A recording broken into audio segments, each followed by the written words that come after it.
अब आप श्री राम जी के सच्चे भक्त हैं और श्री रामचरितमानस की कथा प्रतिदिन सुन रहे हैं। आज हम आपको दोहा नंबर 13 से दोहा नंबर 14 तक दोहा चौपाई अर्थ समेत सुनाएंगे। तो आप सभी मन को एकाग्र करते हुए शांतिपूर्वक कथा को श्रवण करेंगे और धर्म लाभ भी प्राप्त करेंगे, जिससे कि श्री राम जी की आप पर असीम अनुकंपा बरसने लगे।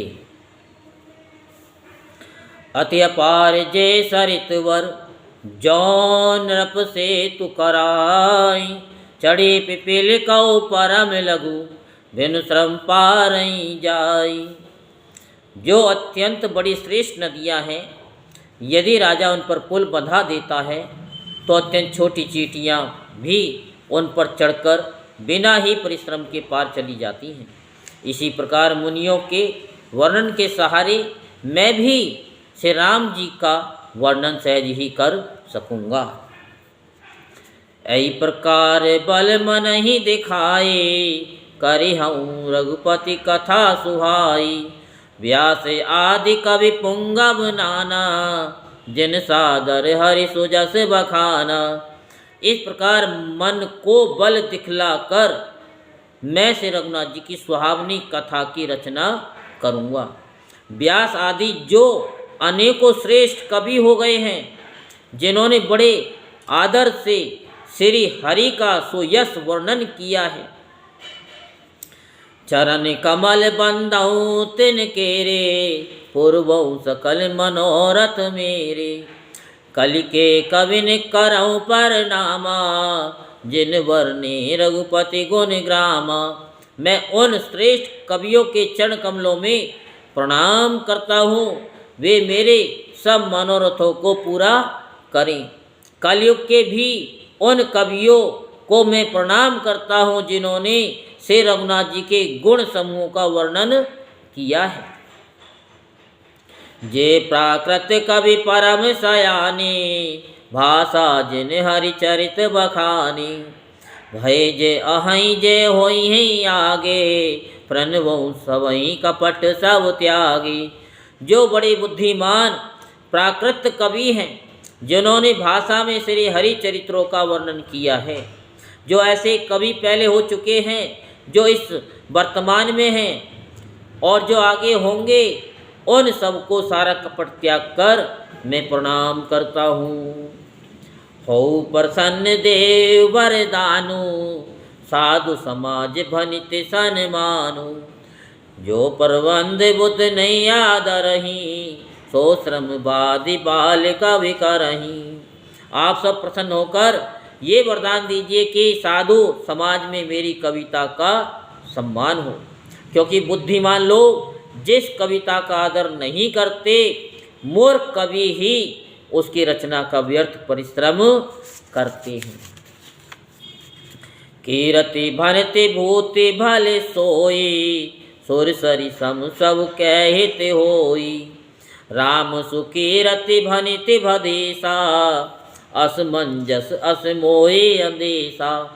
कीर्ति कविता और संपत्ति वही उत्तम है, जो गंगा की तरह सबका हित करने वाली हो। श्री राम जी की कीर्ति तो बड़ी सुंदर, सबका अनंत कल्याण करने वाली है, परंतु मेरी कविता भद्दी है।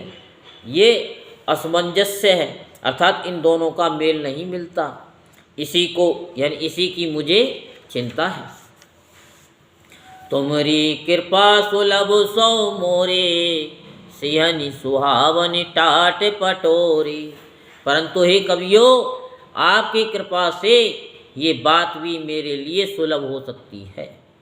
रेशम की सिलाई टाट पर भी सुहावनी लगती है। टाट तो देखा ही होगा, नहीं देखा?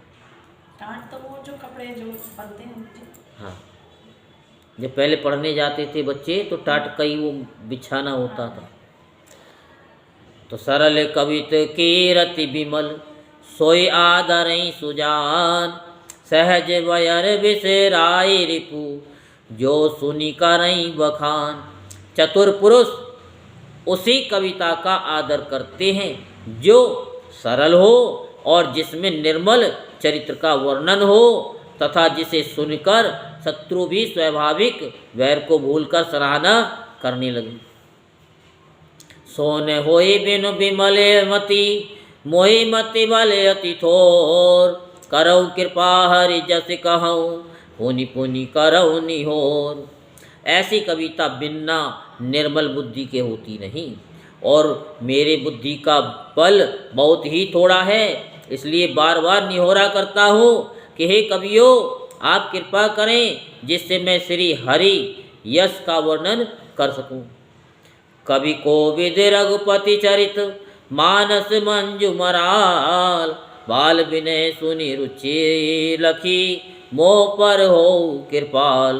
कवि और पंडितगण आप जो श्री रामचरित रूपी मानसरोवर की सुंदर हंस हैं, मुझ बालक की विनती सुनकर और सुंदर रुचि देखकर मुझ पर कृपा करें। ये दोहा नंबर 14 तक आपको हमने सुना दिया कि देख करके कृपा करें और आप भी एक कृपा करें कि कमेंट बॉक्स में जय श्री राम लिखें, लाइक करें और चैनल को सब्सक्राइब करें।